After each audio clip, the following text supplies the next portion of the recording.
Mahigit 100,600 na atleta ang kumpirmadong ipadadala ng Pilipinas sa 2025 Southeast Asian Games sa Thailand na ayon sa Philippine Sports Commission ay ang pinakamalaking delegasyon ng bansa sa kasaysayan. Magbabalita si Matchpoint Mili Borja.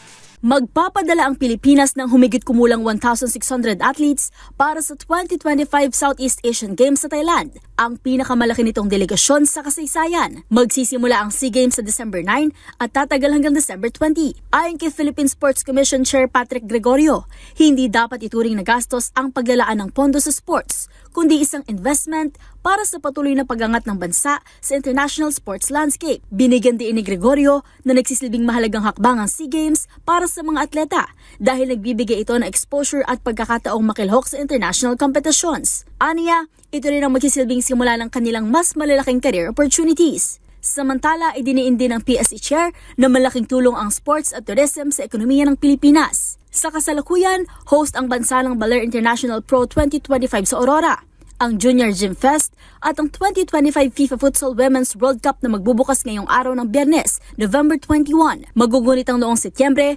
naging matagumpay rin ang kauna-unahang pag-host ng Pilipinas sa 2025 FIVB Volleyball Men's World Championship.